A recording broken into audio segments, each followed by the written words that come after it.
স্বৈরাচারের মতোই গুপ্ত সংগঠনের ব্যক্তিরা নতুন জালেম হিসেবে আবির্ভূত হয়েছে বলে মন্তব্য করেছেন বিএনপি চেয়ারম্যান তারেক রহমান। বরিশালে ঐতিহাসিক বেলস পার্ক ময়দানে আয়োজিত জনসভায় তিনি কথা বলেন। তারেক রহমান বলেন, যে দলের নেতারা মা বোনদের সম্মান করে না, তাদের কাছে দেশের মানুষ আত্মমর্যাদা আশা করতে পারে না। পরে ফরিদপুরের জনসভায় যোগ দেন তারেক রহমান। পারভেজ রাসেল ও শফিকুল ইসলাম জনিকে সাথে নিয়ে মাহবুব সৈকতের রিপোর্ট।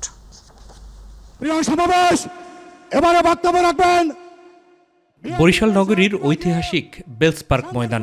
দলের চেয়ারম্যানকে দেখতে এবং তার কথা শুনতে বিভাগের 6 জেলার বিএনপি নেতাকর্মীদের উপচে পড়া ভিড় গড়ায় পার্শ্ববর্তী সড়কেও।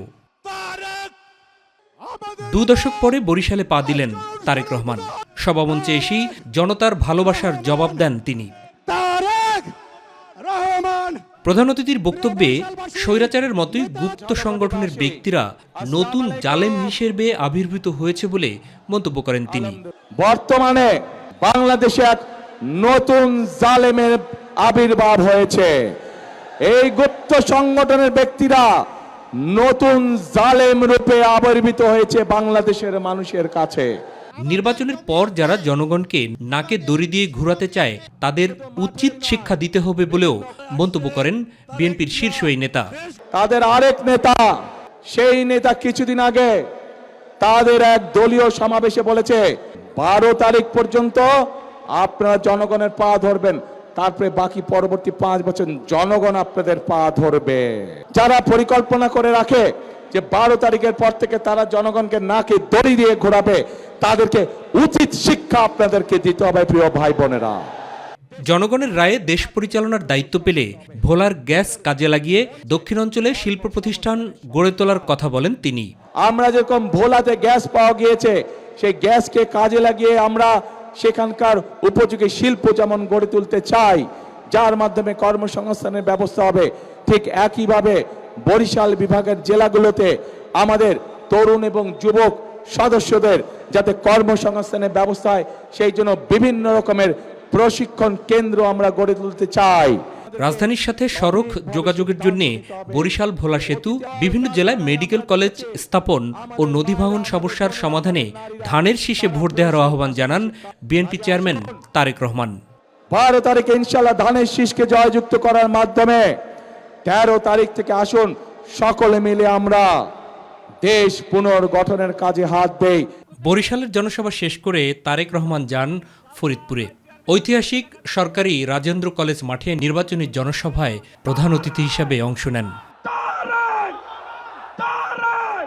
বক্তব্যে জনগণের ভোটের অধিকারের বিরুদ্ধে ষড়যন্ত্র শুরু হয়েছে বলে মন্তব্য করেন। এই যে জনগণের স্বাধীনতা, জনগণের ভোটের অধিকার, জনগণের কথা বলার অধিকার, এর বিরুদ্ধে কিন্তু আবার ষড়যন্ত্র শুরু হয়ে গিয়েছে। একটি রাজনৈতিক দল ক্ষণে ক্ষণে রূপ পরিবর্তন করছে মন্তব্য করে জনগণের উপর তাদের আস্থা নেই বলেও অভিযোগ করেন।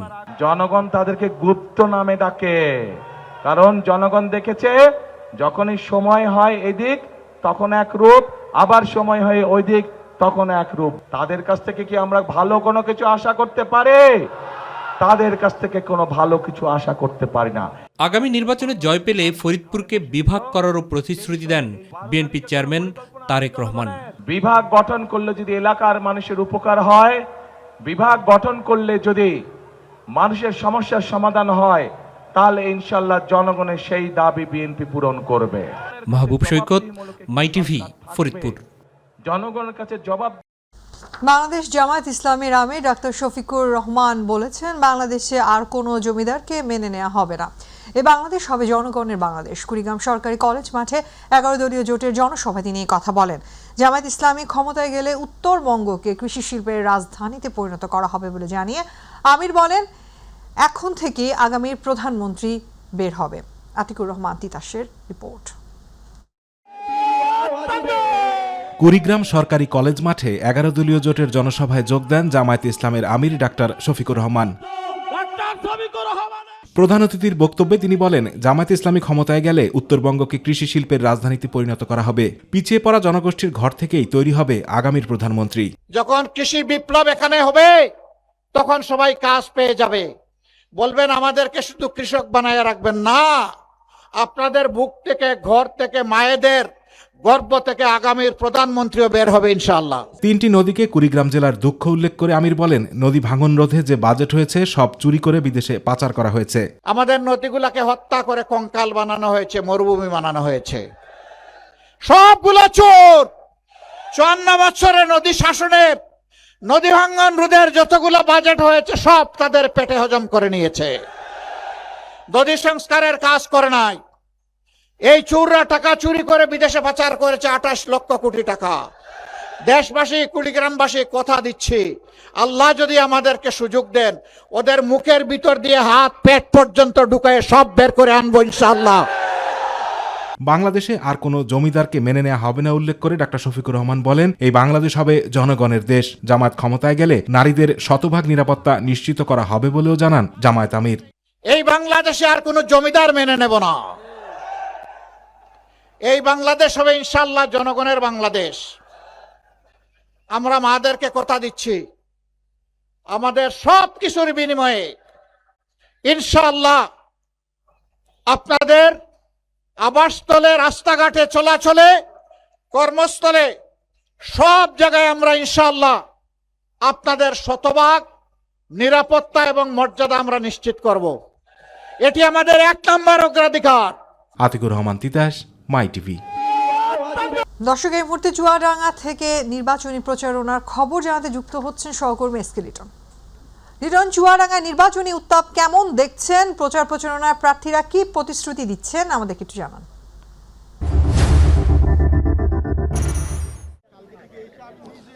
ফারহানা, প্রথমে আপনাকে ধন্যবাদ জানাচ্ছি। আসলে আমার কাছে যেমনটি জানতে চেয়েছেন, আমি চুয়াডাঙ্গা 1-এ আছি। এখানে যে প্রার্থী রয়েছে, বিএনপির প্রার্থী রয়েছে, ধানের প্রার্থী রয়েছে শরীফুজ্জামান এবং জামাতের প্রার্থী রয়েছে। তবে এখানে যেই জায়গাটিতে আমি অবস্থান করছি, আসলে নির্বাচনের আর মাত্র কয়েকদিন বাকি আছে। এখানে কিন্তু প্রচারণা চলছে, গণসংযোগ চলছে এবং বিএনপির যে প্রার্থী রয়েছে তিনি কিন্তু বিভিন্ন জায়গায় যাচ্ছে, গণসংযোগ করছে, ভোটারদের কাছে ভোট চাচ্ছে, বিভিন্ন প্রতিশ্রুতি দিচ্ছে এবং বিভিন্ন জায়গায় কিন্তু দেখছি, যেহেতু চায়ের দোকান থেকে শুরু করে সব ক্ষেত্রে কিন্তু এখন নির্বাচনী আলোচনা, নির্বাচনের কথা বলছে, বিভিন্ন প্রতিশ্রুতি দিচ্ছে। এবং দীর্ঘদিন থেকে আপনি জানেন যে দীর্ঘদিন থেকে কিন্তু যারা তরুণ ভোটার তারা কিন্তু ভোট দিতে পারেনি, তাদের ভিতরে কিন্তু আকাঙ্ক্ষা আছে এবং সেই ক্ষেত্রে কিন্তু তারা বলছে যে এলাকার উন্নয়নে, চুয়াডাঙ্গার উন্নয়নে যারা কাজ করবে তাকে ভোট দেবে, এমনটি কিন্তু বলছে। তবে এখানে এসে বিভিন্ন জায়গায় পরিদর্শন করে যেটি দেখছেন এভাবে কিন্তু লিফলেট বিতরণ করা হচ্ছে। তবে এখানকার যে বিএনপির যে প্রার্থী রয়েছেন শরীফুজ্জামান, তার বড় ভাই শাহিদুজ্জামান টরিক, যাকে আসলে টরিক নামে এই চুয়াডাঙ্গাবাসী চেনে, যাকে বলা হয় যে তিনি এই এলাকার জন্য, মানুষের জন্য অনেক দিন থেকে কাজ করে আসছেন, মানবতার ফেরিওয়ালা বলা হয় যাকে। তিনি বিভিন্ন জায়গায় যাচ্ছেন, মানুষের কল্যাণের কথা বলছেন, মানুষকে বিভিন্ন প্রতিশ্রুতি দিচ্ছেন এবং মানুষ কিন্তু তার কথাগুলো নিচ্ছে এবং তিনি কিন্তু বলছেন যে আসলে তার ভাই যদি এখানে নির্বাচিত হয় মানুষের জন্য কাজ করবে। এবং তিনি কিন্তু ইতিমধ্যেই, এর আগেও আমরা জানিয়েছিলাম যে এই চুয়াডাঙ্গার জন্য কিন্তু ইতিমধ্যে কিন্তু মাদ্রাসা তৈরি করে দিয়েছেন এবং বিভিন্ন মানবতা যে সমস্ত কাজ সেগুলো কিন্তু তিনি করেছেন। আসলে এখানে আমি দীর্ঘক্ষণ ধরে অপেক্ষা করছি, তিনি গণসংযোগ করছেন, মানুষের সাথে কথা বলছেন।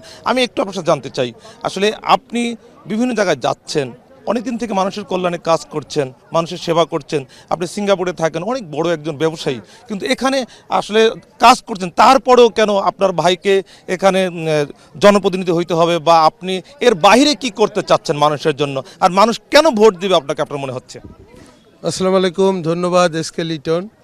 কারণ আমার ভাই এমপি না হলে, বিগত দিনের আমার অভিজ্ঞতা, 31 বছর ধরে আমি সিঙ্গাপুরে থাকি, আমার ভাই যদি এমপি হয় তাহলে এখানে উন্নয়ন করতে হলে চেয়ারম্যান, মেম্বার, এমপিদের ডিও লাগে নাকি, ওনারা প্রজেক্ট বানায় নিয়ে যায়, তারপরে এই প্রজেক্টগুলি হয় বাংলাদেশে। তো সেহেতু আমার ভাই যদি, ছোট ভাই যদি এমপি না হয় তাহলে আমার ভাইকে তো আমি নির্দেশ দিতে পারবো না।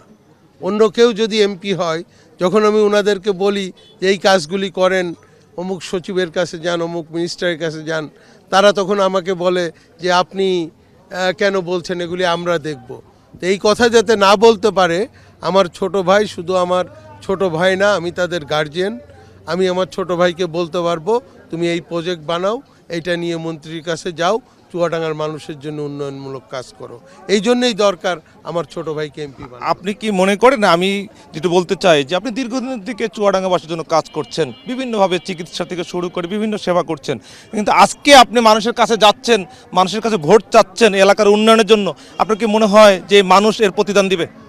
ইনশাল্লাহ। আমি যে আজকে প্রায় 2 মাস ধরে বাংলাদেশে এই চুয়াডাঙ্গাকে আমি নির্বাচনের জন্যে প্রত্যেকটা গ্রামে গ্রামে আমি গিয়েছি। কেউ ফিরে আসে না বড় হয়ে, আমি ফিরে এসেছি। আমি একটাই কথা চুয়াডাঙ্গাবাসীকে বলেছি যে আমি ফিরে এসেছি, আমার চুয়াডাঙ্গা থেকে নেওয়ার কিছু নাই, আমি চুয়াডাঙ্গাকে দিতে এসেছি। আমাকে আপনারা সহযোগিতা করেন। আমার ছোট ভাই যদি এমপি হয়, এই চুয়াডাঙ্গার উন্নয়নের জন্য আপনাদের পাশে থেকে আমি কাজ করতে চাই। আমার সুযোগ আছে, আমার মিনিমাম কয়েকজন বন্ধু এখন সচিব, বড় বড় কর্মকর্তা, পুলিশে বলেন, সেনাবাহিনীতে বলেন, সব আমার বন্ধুরা এখন। কারণ আমার বয়স এখন 57, তারা আর কয়দিন পরে রিটায়ার্ড করবে। তা আমার ভাই যদি এমপি হয়, তাহলে তাদের দিয়ে অ্যাটলিস্ট চুয়াডাঙ্গার আমি কিছু উন্নয়নমূলক কাজ করে নিতে পারবো। আপনি অনেক কর্মসংস্থান তৈরি করেছেন, এবার কিন্তু তরুণ ভোটারের সংখ্যা অনেক বেশি। এই ক্ষেত্রে আপনার কি মনে হচ্ছে, তরুণ ভোটাররা অবশ্যই যারা উন্নয়ন করবে, মানুষের জন্য কাজ করবে, দেশের জন্য কাজ করবে, অবশ্যই পাশে থাকবে তো মনে হচ্ছে আপনার? ইনশাল্লাহ। কারণ দেশ যখন উন্নতি হবে, দেশে যখন উন্নয়নের ছোঁয়া লাগবে, বিভিন্ন প্রজেক্ট হবে, তখনই তো কর্মসংস্থান সৃষ্টি হবে। দেশের যখন কাজ হবে, প্রচুর কর্মসংস্থান হবে, জব ক্রিয়েট হবে। আমরা চেষ্টা করব এই চুয়াডাঙ্গার বুকে বিভিন্ন প্রজেক্ট এনে আমরা জব ক্রিয়েট করার জন্য, তরুণদের জন্য একটা সুযোগ হবে কাজ করার। ইনশাল্লাহ আমরা এটা করতে পারব। মানে প্রতিশ্রুতি দিচ্ছেন চুয়াডাঙ্গাবাসীর জন্য যে আপনি এলাকার জন্য কাজ করে, আপনার ভাই কাজ করবে? আমার প্রতিশ্রুতি খুব ইজি এবং ডাইরেক্ট। যদি আমার ভাই শরীফুজ্জামান এমপি হয়, তারেক রহমান যদি এদেশের প্রধানমন্ত্রী হয়, তাহলে এই চুয়াডাঙ্গার 64 নম্বর জেলা থাকবে না। ছোটবেলা থেকে শুনে এসেছি অবহেলিত জেলা চুয়াডাঙ্গা। আমি চুয়াডাঙ্গার আগ থেকে এই অবহেলিত শব্দটা রিমুভ করে দিতে চাই। চুয়াডাঙ্গা আর অবহেলিত থাকবে না ইনশাল্লাহ। ফারহানা, শুনলেন আসলে যেহেতু নির্বাচনের আর মাত্র কয়েকদিন বাকি আছে, নির্বাচনকে ঘিরে কিন্তু নিরাপত্তার যে বিষয়টি রয়েছে, বিভিন্ন কেন্দ্র ঝুঁকিপূর্ণ রয়েছে, এমনটি কিন্তু বলা হচ্ছিল। তবে এই ক্ষেত্রে আইন শৃঙ্খলা বাহিনীর সঙ্গে কথা হয়েছে, তারা বলেছে এই নির্বাচনকে সুষ্ঠু নিরপেক্ষ করার জন্য, শান্তিপূর্ণ নির্বাচন উপহার দেওয়ার জন্য তারা বদ্ধপরিকর, এবং এই ক্ষেত্রে যাতে ভোটাররা যাতে ভোট কেন্দ্রে যায় এমনটি কিন্তু বলছে আইন শৃঙ্খলা বাহিনী। তবে ভোটের যে প্রচারণা, প্রত্যেকটি জায়গায়, অলিতে গলিতে, চায়ের দোকান থেকে শুরু করে সব জায়গায় কিন্তু এখন ভোটের যে আনন্দ, ভোটের যে উৎসব, সেটা কিন্তু চলছে। তো এই ছিল আমার কাছে নির্বাচনী চুয়াডাঙ্গা। আপনাকে ধন্যবাদ। দর্শক, চুয়াডাঙ্গা থেকে নির্বাচনী প্রচারণার খবর জানাচ্ছিলেন আমাদের প্রতিনিধি এসকে লিটন। চলে যাচ্ছে অন্যান্য প্রসঙ্গে।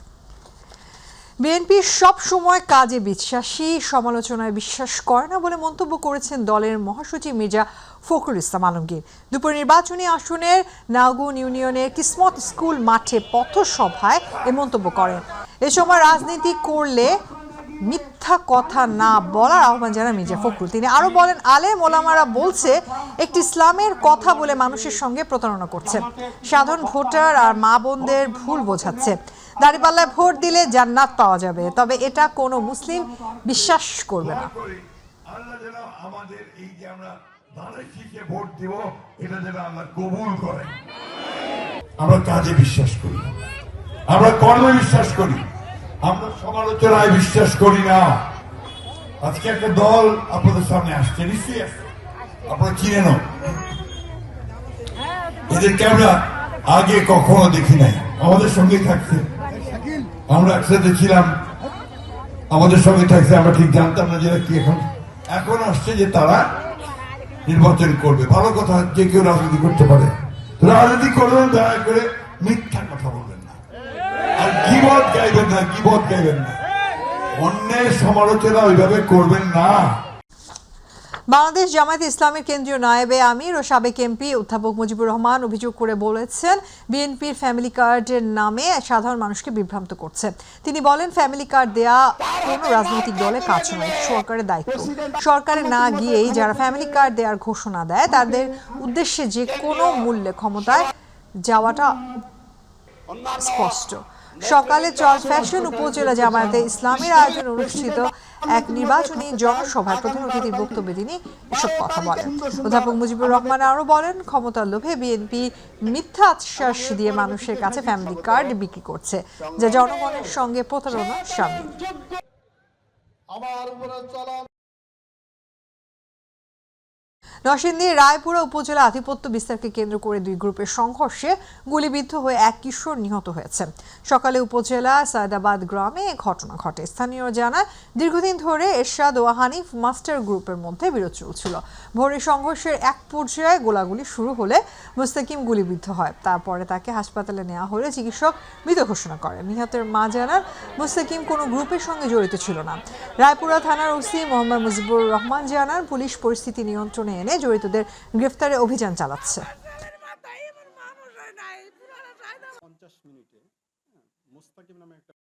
মাদারীপুর 2 আসনে স্বতন্ত্র প্রার্থী মিল্টন বৈদ্যের গণসংযোগ চলাকালে হামলার অভিযোগ পাওয়া গেছে। এ সময় 10 জনকে হাতুড়ি পেটা করা হয়। একজনকে আশঙ্কাজনক অবস্থায় রাজধানী ঢাকায় প্রেরণ করা হয়েছে। দুপুর 1:30টার দিকে সদর উপজেলার কালীর বাজারে ঘটনা ঘটে। প্রত্যক্ষদর্শীরা জানান দুপুরে কর্মী সমর্থক নিয়ে কালীর বাজার এলাকায় গণসংযোগে যান কলস প্রতীকের প্রার্থী মিল্টন বৈদ্য। গণসংযোগ চলাকালে ধানের শীষের প্রার্থী জাহানদার আলী মিয়ার সমর্থকরা মিল্টন বৈদ্যের উপর হামলা চালান। এ সময় স্বতন্ত্র প্রার্থী 10 কর্মীকে হাতুড়ি পেটা করা হয়। খবর পেয়ে ঘটনাস্থলে গিয়ে পরিস্থিতি নিয়ন্ত্রণে আনে সেনাবাহিনী ও পুলিশ। আহতদের মধ্যে বেল্লাল মাতুব্বর নামে একজনের আশঙ্কাজনক অবস্থায় ঢাকা মেডিকেলে প্রেরণ করা হয়েছে।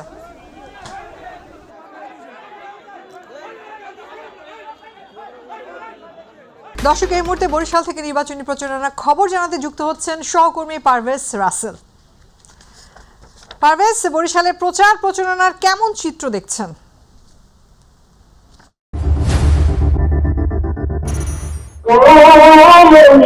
যেমনটা জানাতে চাই, বরিশাল রয়েছে সংসদীয় আসন 5 বরিশাল সদর সিটি কর্পোরেশন এলাকায়।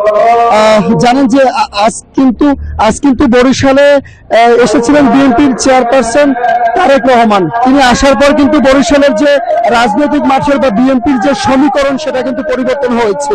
যে নেতা কর্মীদের মাঝে কিন্তু নতুন করে আবার উৎসাহ উদ্দীপনা দেখা দিয়েছে এবং তারা আবার ভোটের মাঠে কিন্তু তারা সবর হয়েছে, একত্র হয়েছে। তারা কিন্তু ভোট চাচ্ছে এবং বিভিন্ন কৌশল অবলম্বন করছে। বরিশাল সদরে যিনি রয়েছেন বিএনপি মনোনীত প্রার্থী অ্যাডভোকেট মজিবুর রহমান সরোয়ার, তিনি এবার নতুন করে ভিন্ন ভিন্ন ভাবে কিন্তু তার নির্বাচনী প্রচারণার যে কার্যক্রম সেটা কিন্তু চালিয়ে যাচ্ছে। এই মুহূর্তে রয়েছে বরিশালের গির্জা মহল্লা এলাকায়, একেবারে প্রাণ কেন্দ্র। যিনি মনোনীত রয়েছেন মজিবুর রহমান সরোয়ার, তার মনোনীত তার একজন সমর্থক রয়েছেন বরিশাল সদর উপজেলা বিএনপির আহ্বায়ক আলহাজ নুরুল আমিন। একটু কথা বলে জানতে চাইবো, আজ তো তারেক রহমান বরিশালে আসছেন, তার আসার পরে যে রাজনীতির সমীকরণ বা নির্বাচন বা ভোট চাচ্ছেন, আপনারা কিভাবে প্রতিশ্রুতি দিচ্ছেন এবং আগামীর কেমন বাংলাদেশ গড়ার প্রত্যয় ব্যক্ত করবেন আপনারা? বৃহত্তর বরিশালের উন্নয়ন মানেই শহীদ প্রেসিডেন্ট জিয়া রহমান খালেদা জিয়ার হাতদার উন্নয়ন। শহীদ প্রেসিডেন্ট জিয়া রহমান 1983 সালে বরিশালে ক্যাবিনেট মিটিং ডেকেছিলেন এবং এখানে ক্যাবিনেট মিটিং ডেকে তিনি বরিশালে বিভাগ তথা সকল উন্নয়নের প্রতিশ্রুতি দিয়েছিলেন। আমাদের 93 সালে দেশনেত্রী বেগম খালেদা জিয়া যখন এখানে প্রধানমন্ত্রী হিসেবে আসেন, তখন এসে বরিশালকে বিভাগ ঘোষণা করেন এবং বরিশালের যত প্রকার বিভাগীয় অফিস আদালত এবং বিশ্ববিদ্যালয় থেকে শুরু করে আশেপাশে ব্রিজ কালভার্ট রাস্তাঘাট সবকিছু তার হাত দিয়ে উন্নয়ন হয়। এর পরবর্তীতে এখন আমাদের বরিশালের উন্নয়নের জন্য তাদের অসমাপ্ত কাজ বাকি রয়েছে, সেটা তাদেরই সন্তান আমাদের দেশনায়ক তারেক রহমান, তার হাত দিয়ে হবে ইনশাল্লাহ। আমরা ইতিমধ্যে আজকে তাকে বলেছি, বরিশালে এসেছেন তিনি, কয়েক লক্ষ লোক আমরা সমাবেত করতে সক্ষম হয়েছি। বরিশাল 5 আসন থেকে আমরা বলেছি ভোলার থেকে বরিশালে আমাদের সেতু করতে হবে এবং সেখান থেকে গ্যাস আনতে হবে এবং আমাদের ভাঙ্গা থেকে কুয়াকাটা পর্যন্ত 6 লেন রোডের ব্যবস্থা করতে হবে এবং ভোলার গ্যাস এখানে এসে বিসিকের মাধ্যমে শিল্প মিল কারখানা ইন্ডাস্ট্রি তৈরি করতে হবে এবং এই বৃহত্তর বরিশাল বা বিভাগ অনুন্নত সেটার উন্নয়ন প্রচেষ্টা অব্যাহত রাখতে হবে। পরবর্তীতে আমরা বলেছি আরো যে ভাঙ্গা থেকে আমাদের রেল লাইন কুয়াকাটা পর্যন্ত দিতে হবে এবং আমাদের কুয়াকাটা পর্যটন কেন্দ্র আন্তর্জাতিক মানের পর্যটন কেন্দ্র করতে হবে। ওকে, ধন্যবাদ। যেমনটা জানাচ্ছিলেন আমাদেরকে, শেষ তথ্য দিয়ে রাখছি যে বরিশালে কিন্তু রাজনীতির মাঠ ক্রমশই আরো নতুন সমীকরণে আগাচ্ছে এবং ভোটাররাও একতা হচ্ছে, তারা জোট বেঁধেছে। আর প্রতিশ্রুতি নয়, যারা করবেন দৃশ্যমান উন্নয়ন তাদেরকে এবার নির্বাচনে তারা এগিয়ে রাখবেন। তো আপাতত এই রয়েছে বরিশাল থেকে আমার কাছে প্রচার প্রচারণার সবশেষ তথ্য। পারভেজ, আপনাকে ধন্যবাদ। দর্শক, বরিশাল থেকে নির্বাচনী প্রচারণার খবর জানাচ্ছিলেন আমাদের সহকর্মী পারভেজ রাসেল। চলে আসুন অন্য প্রসঙ্গে। বিএনপির চেয়ারম্যানের উপদেষ্টা বরিশাল 1 আসনের ধানের শীষ প্রার্থী জহির উদ্দিন স্বপন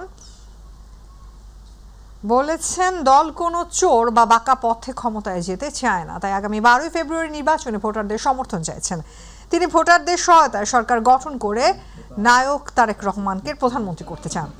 গতকাল সন্ধ্যায় অনুষ্ঠিত উঠান বৈঠকে বক্তৃতা দেন জেলা ও উপজেলা বিএনপি নেতৃবৃন্দ। পরে স্বপন গৌরনদী উপজেলা পূজা উদযাপন কমিটির নেতাদের সঙ্গে বৈঠক করেন।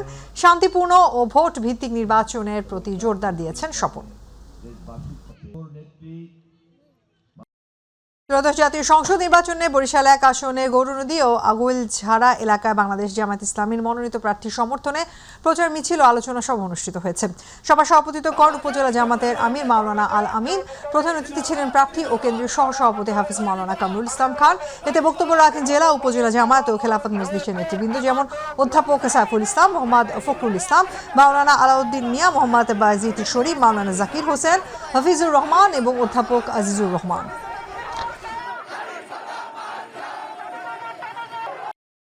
ত্রয়োদশ জাতীয় সংসদ নির্বাচন সঠিকভাবে সম্পন্ন করতে আনসার ও ভিডিপি সদস্যদের দায়িত্ব সম্পর্কে ঝিনাইদহে সমাবেশ হয়েছে। শহরের বীরশ্রেষ্ঠ হামিদুর রহমান স্টেডিয়ামে সমাবেশ অনুষ্ঠিত হয়। এতে জেলার 588টি ভোট কেন্দ্রের দায়িত্বে থাকা 7644 জন আনসার সদস্য অংশ নেন। সে সময় জেলা আনসার কমান্ডার মিজানুর রহমান, সদর উপজেলা আনসার কমান্ডার আমিন উদ্দিন, উপজেলা কমান্ডার সহ প্রশিক্ষিকা উপস্থিত ছিলেন। সমাবেশ নির্বাচনে শান্তি শৃঙ্খলা রক্ষা, ভোট গ্রহণ নির্বিঘ্ন করতে আনসার সদস্যদের করণীয় বিষয়ে নির্দেশনা দেওয়া হয়। জয়পুরহাটে গণভোটে ভোটের পক্ষে জনমত গঠনের উদ্দেশ্যে প্রচারণা ক্যারাভ্যান উদ্বোধন করা হয়েছে। অনুষ্ঠানটি শহরের পাচুর মোড়ে অনুষ্ঠিত হয়। সভাপতিত্ব করেন মোহাম্মদ নুরুল হোসেন রঞ্জু, সঞ্চালনা করেন ওমর আলী বাবু। এতে বক্তব্য রাখেন জেলা এবি পার্টি সভাপতি অধ্যক্ষ সুলতান শামসুজ্জামান, সাধারণ সম্পাদক বেলাল হোসেন, জামায়াত ইসলামী ও খেলাফত মজলিস নেতৃবৃন্দ। বক্তারা বলেন, গণভোট জনগণের সরাসরি মত প্রকাশের একটি গুরুত্বপূর্ণ গণতান্ত্রিক প্রক্রিয়া এবং দেশের ভবিষ্যৎ ও গণতন্ত্র শক্তিশালী করতে ভোট জরুরি। ত্রয়োদশ জাতীয় সংসদ নির্বাচনের জন্য দক্ষিণ পশ্চিম অঞ্চলে বিজিবি ব্যাপক নিরাপত্তা ব্যবস্থা গ্রহণ করেছে। যশোর ব্যাটালিয়ন 49 বিজিপি অধিনায়ক লেফটেন্যান্ট কর্নেল সাইফুল্লাহ সিদ্দিকী জানান, 183 প্লাটুন বিজিপি সদস্য মাঠে নামানো হয়েছে। 18টি জেলা 108টি উপজেলা নির্বাচনের দায়িত্ব পালন করবে বিজিপি। 93টি অস্থায়ী বেস ক্যাম্প থেকে মোবাইল ও ট্র্যাকিং ফোর্স হিসেবে কাজ করবেন জওয়ানরা। ড্রোন, বডি ক্যামেরা ও বিশেষায়িত ক9 ডগ স্কোয়াড সার্বক্ষণিক প্রস্তুত থাকবে। সেনাবাহিনী ও পুলিশের সাথে সমন্বয়ে robust patrol, helicopter, quick response force ও র্যাপিড অ্যাকশন টিম জরুরি পরিস্থিতি মোকাবেলায় নিয়োজিত থাকবে।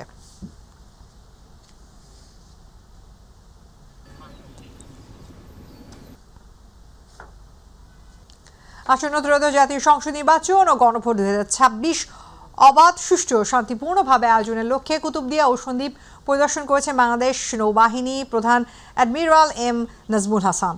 তিনি নির্বাচনী দায়িত্বে নিয়োজিত নৌ কন্টিনজেন্টের প্রস্তুতি, নিরাপত্তা ব্যবস্থা ও কার্যক্রম পর্যালোচনা করেন এবং প্রশাসন, আইন শৃঙ্খলা বাহিনী কর্মকর্তাদের সঙ্গে মত বিনিময় করেন। নৌবাহিনীর প্রধান বলেন, ভোটাররা যেন নির্ভয়ে ভোটাধিকার প্রয়োগ করতে পারে সেজন্য সর্বোচ্চ সতর্কতার সঙ্গে দায়িত্ব পালন করা হবে। নির্বাচন উপলক্ষে উপকূলীয় এলাকায় নৌবাহিনীর জাহাজ ও বোট মোতায়েন, ড্রোন ও বডি ওন ক্যামেরায় নজরদারি, টহল ও নিরাপত্তা কার্যক্রম জোরদার করা হয়েছে। ত্রয়োদশ জাতীয় সংসদ নির্বাচন ও গণভোটকে সামনে রেখে কক্সবাজার অঞ্চলে আইন শৃঙ্খলা স্বাভাবিক রাখতে নিয়মিত টহল ও যৌথ অভিযান পরিচালনা করছে বাংলাদেশ সেনাবাহিনীর 10 পদাতিক ডিভিশন। এ উপলক্ষে দুপুরে কক্সবাজার শহরের সাংস্কৃতিক কেন্দ্রের সংবাদ সম্মেলনের আয়োজন করা হয়। এতে জানানো হয়, সন্ত্রাস, অপরাধ, গুজব ও সহিংসতা প্রতিরোধে সেনাবাহিনী সক্রিয়ভাবে কাজ করছে। গত 1 জানুয়ারি থেকে 2 ফেব্রুয়ারি পর্যন্ত দক্ষিণ চট্টগ্রাম ও কক্সবাজারে 61টি অভিযানে 80 জনকে গ্রেফতার করা হয়েছে। এ সময় অবৈধ অস্ত্র, গোলাবারুদ, ড্রোন ও জাল নোট জব্দ করা হয়। সেনাবাহিনী নিয়মিত টহলের পাশাপাশি গত 1 জানুয়ারি 2026 থেকে 2 ফেব্রুয়ারি 2026 তারিখ পর্যন্ত 10 পদাতিক ডিভিশন কর্তৃক অন্যান্য আইন শৃঙ্খলা রক্ষাকারী বাহিনীর সমন্বয়ে দক্ষিণ চট্টগ্রাম ও কক্সবাজার অঞ্চলের বিভিন্ন এলাকায় সর্বমোট 61টি যৌথ অভিযান পরিচালনা করেছে। এসব অভিযানে চিহ্নিত শীর্ষ সন্ত্রাসী, মাদক ব্যবসায়ী, মাদকাসক্ত, ডাকাত সদস্য, কিশোর গ্যাং, চোরা কারবারি, বিভিন্ন মামলার আসামি সহ সর্বমোট 80 জন অপরাধীকে গ্রেপ্তার করা হয়েছে, যার মধ্যে 66 জনের বিভিন্ন মেয়াদে মামলা রয়েছে। চট্টগ্রামের সাতকানি উপজেলা সদাহা ইউনিয়নের গণসংযোগ ও পথসভা করেছেন চট্টগ্রাম 15 আসনে বিএনপি মনোনীত প্রার্থী নাজমুল মুস্তফা আমিন। মনতলা, সর্দারপাড়া ও এজাহারের দোকান এলাকায় ধানের শীষ প্রতীকের সমর্থনে গণসংযোগকালে তিনি বলেন, দীর্ঘদিন ধরে সদাহা ইউনিয়ন অবহেলিত। এই এলাকার ভাগ্য পরিবর্তনে ধানের শীষে ভোট দেওয়ার আহ্বান জানান তিনি। নাজমুল মুস্তফা আমিন বলেন, নির্বাচিত হলে সাতকানিয়াকে মডেল উপজেলা হিসেবে গড়ে তোলা হবে। কর্মমুখী শিক্ষা প্রতিষ্ঠান স্থাপন করে বেকারদের কর্মসংস্থানের সুযোগ সৃষ্টি করা হবে।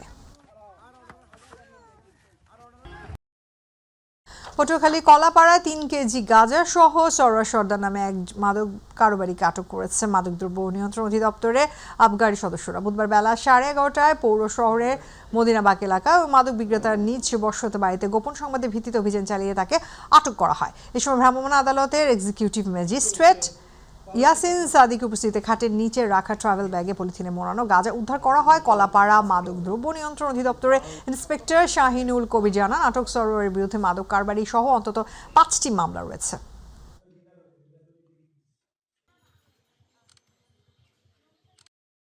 চট্টগ্রাম বন্দরের new mooring container terminal NCT পরিচালনা বিদেশি কোম্পানির সঙ্গে চুক্তির প্রতিবাদে অনির্দিষ্টকালে কর্মবিরতি পালন করছেন বন্দর শ্রমিক ও কর্মজীবীরা। দাবি আদায় না হওয়ায় আজ থেকে এই কর্মবিরতি শুরু হয়। এর আগে শনিবার থেকে প্রতিদিন 8 ঘন্টা করে কর্মবিরতি পালন করে আসছিলেন তারা। শ্রমিকদের অভিযোগ, বন্দর কর্তৃপক্ষ লাভজনক ও স্বয়ংসম্পূর্ণ এনসিটি বিদেশি কোম্পানির হাতে তুলে দেওয়ার উদ্যোগ নিয়েছে, যা দেশের সার্বভৌমত্ব ও শ্রমিকদের চাকরির জন্য হুমকি স্বরূপ। অন্যদিকে বন্দর কর্তৃপক্ষ জানায়, বন্দরকে আধুনিক ও গতিশীল করতে এই উদ্যোগ নেওয়া হয়েছে এবং বিষয়টি এখনো চূড়ান্ত হয়নি। আদালতও এ সংক্রান্ত রিট খারিজ করেছে। শ্রমিকদের কর্মবিরতি চট্টগ্রাম বন্দরের কার্যক্রম প্রায় স্থবির হয়ে পড়েছে।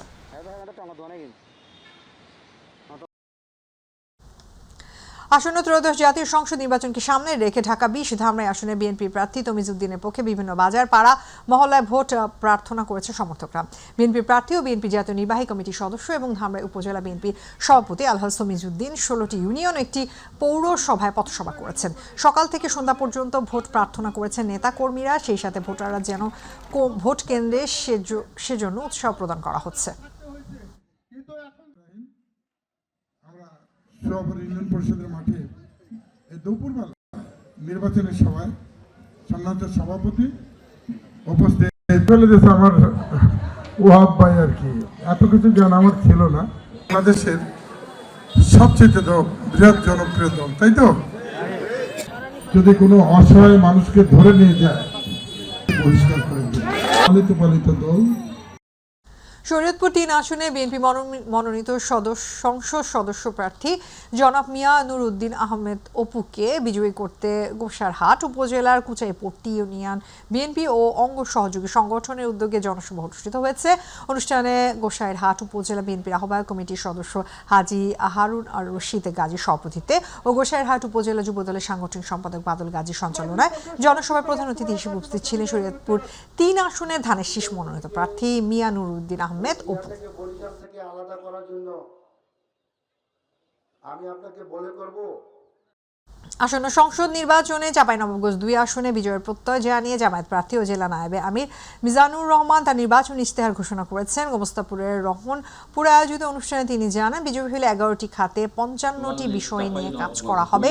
পানি ব্যবস্থাপনা উন্নয়ন, সড়ক ও যোগাযোগ অবকাঠামো শক্তিশালীকরণ, শিক্ষা স্বাস্থ্য খাতের আধুনিকায়ন, মহানন্দা নদীতে টেকসই বাঁধ নির্মাণ, নদী ভাঙন রোধ ও রেল যোগাযোগ উন্নয়নের অঙ্গীকার করেন তিনি।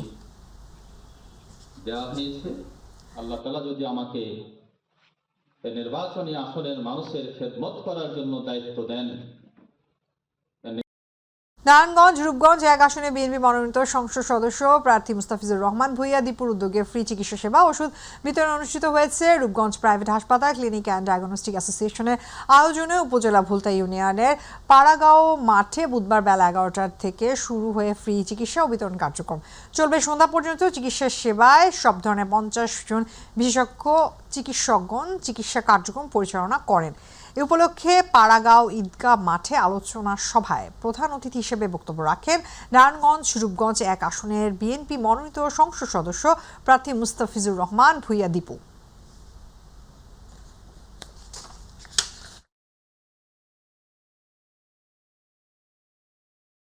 চাঁপাইনবাবগঞ্জে গোমস্তাপুরে রাতে একাধিক ককটেল বিস্ফোরণের ঘটনা ঘটেছে। মঙ্গলবার দিবাগত রাত 12টার পরপরই গোমস্তাপুর বাজার এলাকায় একটি ও গোমস্তাপুর থানার সামনে একটি ককটেল বিস্ফোরণ ঘটায় অজ্ঞাত পরিচয়ে দুর্বৃত্তরা। বিস্ফোরণের ঘটনা তাৎক্ষণিকভাবে এলাকা আতঙ্ক ছড়িয়ে পড়লেও কোনো হতাহতের খবর পাওয়া যায়নি।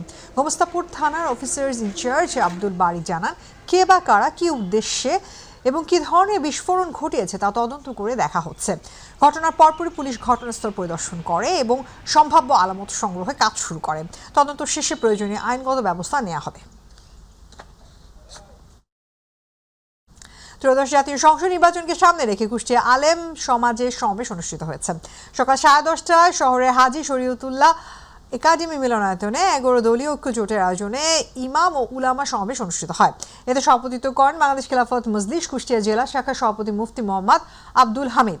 প্রধান অতিথি ছিলেন জামায়াত ইসলামের যশোর কুষ্টিয়া অঞ্চলের টিম সদস্য অধ্যক্ষ খন্দকার AKM আলী মহসিন। বক্তব্য দেন জামায়াত ইসলামে মনোনীত কুষ্টিয়া 3 আসনের প্রার্থী মুফতি আমির হামজা।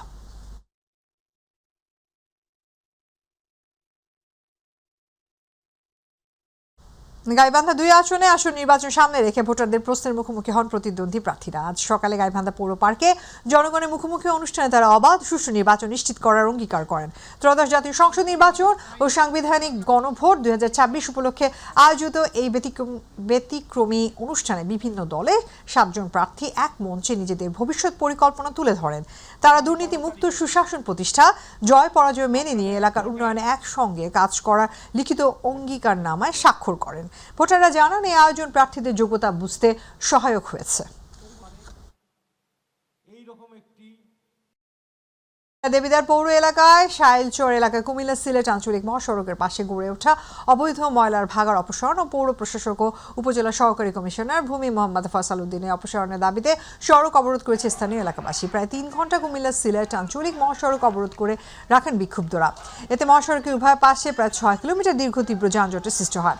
চরম ভোগান্তিতে পড়েন হাজারো যাত্রী, কর্মজীবী মানুষ ও অসুস্থ রোগী বহনকারী যানবাহন। সড়ক অবরোধের সংবাদ পেয়ে দেবিদারের থানা পুলিশ ও দেবিদার আর্মি ক্যাম্পে সেনাবাহিনী হস্তক্ষেপে 3 ঘন্টা পর অবরোধ তুলে নেয় এলাকাবাসী।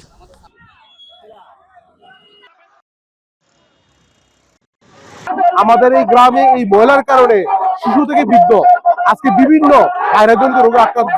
আমাদের এলাকায় ঢুকে মশামাছির জন্য আমরা খানা খাইতে পারি না। এখানে একটা হসপিটাল আছে, এই হসপিটালে কোনো রোগী ভর্তিও হয় না। এখানে একটা মডেল মসজিদ আছে, এত টাকা কইরা এই মডেল মসজিদের সামনে তারা আইনে ময়লা ফালায়। এটা কি পৌরসভার কোনো নিয়ম কানুন হইলো? সবাই এসিল্যান্ডের কাছে যাওয়ার জন্য প্রিপারেশন নিচ্ছিল, তো তখন এসিল্যান্ড স্যার আসছে এই মুহূর্তে। তো আসার পরে সবাই ওনার সাথে কথা বললো, তো বলার পরে সবার একটাই দাবিদার ছিল যেন আমাদের এই এলাকায় যেন ময়লা না ফেলানো হয়। গাইবান্ধার গোবিন্দগঞ্জ উপজেলায় আলু চাষে আধুনিক প্রযুক্তি ও বহুমুখী ব্যবহার ও হিমাগারের গুণগত মান বিষয়ে এক কর্মশালা অনুষ্ঠিত হয়েছে। বাংলাদেশ কোল্ড স্টোরেজ অ্যাসোসিয়েশনের উদ্যোগে আয়োজিত এই কর্মশালায় প্রধান অতিথি ছিলেন সংগঠনের সভাপতি মুস্তফা আহাদ চৌধুরী। গোবিন্দগঞ্জ কোল্ড স্টোরেজের ব্যবস্থাপনা পরিচালক মশিউর রহমানের সভাপতিত্বে কৃষি বিভাগ ও কোল্ড স্টোরেজ সংশ্লিষ্ট কর্মকর্তারা বক্তব্য দেন। বক্তারা বলেন, উন্নত জাত নির্বাচন, মাটি পরীক্ষা ভিত্তিক সার ব্যবস্থাপনা ও সঠিক সেচে আলুর উৎপাদন ও মান বৃদ্ধি সম্ভব।